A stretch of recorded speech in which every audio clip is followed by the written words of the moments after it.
I've been a pothead for some time now, and the intensely interesting experience of cannabis inspired, even the first time I tried it, the desire to experiment with psychedelics. I, however, have never been a real participant in local drug culture and was also, for various reasons, a pariah among the druggie clan at my school, thus significantly limiting my chances for further experimentation. However, since I became best friends with another stoner at the beginning of the summer, I have had the chance to experience first MDMA and now magic mushrooms.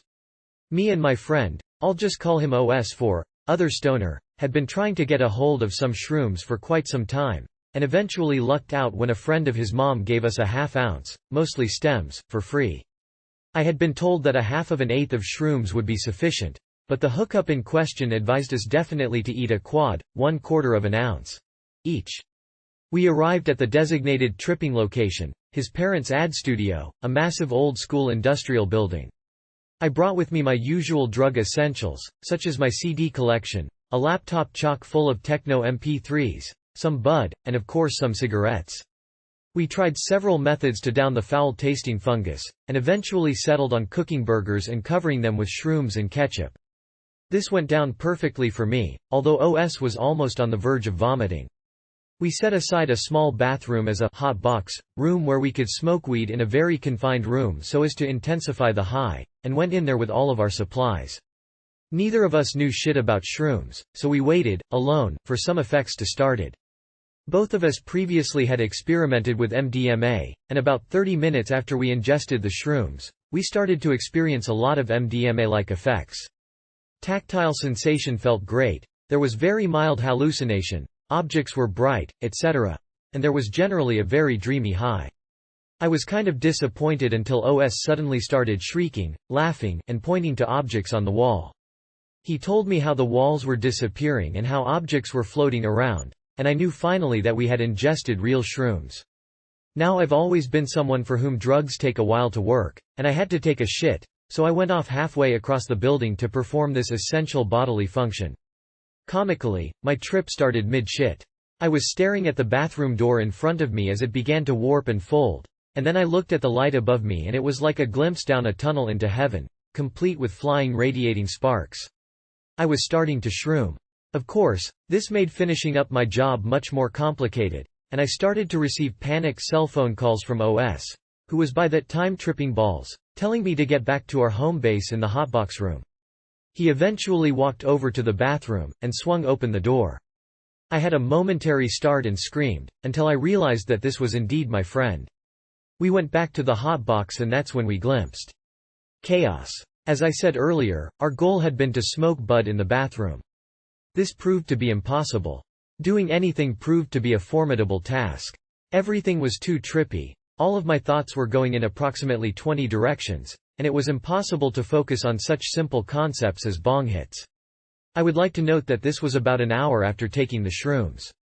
OS started to complain about how all of his thought patterns were going in cycles, and I started to notice that too, which was immensely interesting for me because it mimicked my first experience with pot. My first experience with bud had the same, I can't function, despair, along with the, my mind is going in circles feeling. However, since I recognized this for being a natural part of trying a new drug, I chilled out and started telling my friend to just chill with the trip and see where it takes us. It took us to chaos. Utter chaos. Over the course of the next hour, while we were attempting to take a bong hit and also finish the last couple crumbs of shrooms we succeeded in breaking the armrest right off of a $500 chair, dropping my lighter in the toilet, destroying an expensive commercial light, breaking the slide of the bong, spilling Coca-Cola everywhere. This was too much and we needed to leave the hotbox and went back to the lounge where my computer was set up and there were many couches and carpets on which to chill and zone out. At this point, I decided that this inability to do anything was an integral component of the trip, and that obsessing over our ineptitude was completely contrary to just going along with the flow and exploring our own consciousnesses. I told OS once again to chill out and focused on the amazing visuals in the room. Carpet was warped and flowing, wooden boards on the ceiling were merging and breaking apart in a liquid fashion. I looked under a table and saw the wall move 5 feet back. Interesting shit. At the same time, we began having a deep conversation about the ongoing trends in our drug use and decided it was time to cut back on our pot use, which had been getting out of control especially for OS but also for me. OS and I also decided to play around with my computer, and found that it was impossible to find the cursor. Letters on the screen were merging, and typing was the most complicated task in the world. We poured our minds out onto the keyboard and created the most interesting rambling piece of shit the world has ever seen, which is actually quite to our credit given that we kept reversing the spelling of words. Regardless, once we were sufficiently chilled out and listening to trippy jungle, we decided to move upstairs. A note about music, however. I found that on shrooms I related to music in ways I never had before.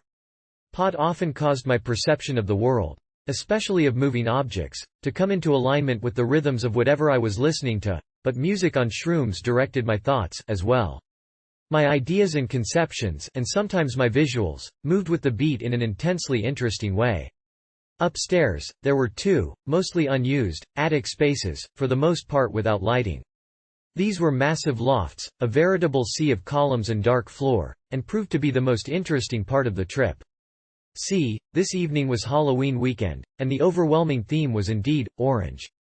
Orange light from the street was streaming through fogged windows and illuminating the loft floor.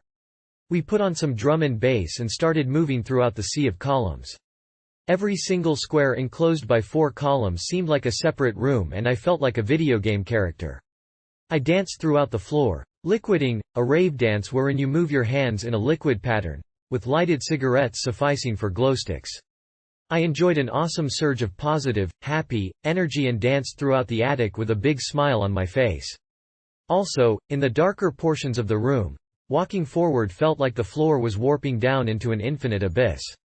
Quite fun. Once back downstairs, I continued to dance and explored my visuals. I don't know why, but dancing felt great. It was a total positive, exuberant, happy rave-like feeling, and I just couldn't stop liquiding around the lounge. We started to come down a tad and decided that it was now possible to hit the bong, and we actually did manage to rip a few in the hotbox. We then repeated some of the things we had done before, such as dancing upstairs, and I bumped 10 mgs of Ritalin nasally to try to extend my trip a little bit, thought it didn't do anything substantial. Upstairs again, OS discovered a wheelable dolly and we had much fun wheeling each other around the grand cavernous room at high speeds. Everything was trippy, spooky, and immensely fun. The Halloween atmosphere was unavoidable. The entire studio felt like an immensely cool and interesting haunted house, and we looked at spooky things with a smile and a laugh. We eventually did some cleanup, and I had a beer and some more bud with the hope to fall asleep, given that I had to be home at 8 o'clock the next morning. I would say we both came down fully about 5 hours after we felt the first effects, which was not disappointing at all. Needless to say I wasn't able to get to sleep, probably thanks to the Ritalin, and I have just been keeping myself up with more of it until I can finally fall asleep tonight. When I look back on my first psychedelic trip, though, I feel that the glimpse into chaos and into myself was one of the most interesting experiences I have ever had. I also was overjoyed at the positive vibes I got from the shrooms. Shrooming for me was like the way most people described ecstasy. Positive, happy, empathetic, energetic, except with intense visuals. OS and I are probably going to shroom again, maybe in combination with MDMA, hippie flip, and we have been going over the idea of trying LSD. This experience had, obviously, its positives and negatives, and only got good once we abandoned our plans and hopes for the evening and just let shit flow. As advice to people shrooming in the future, don't try to put yourself in any situation you might not be up to.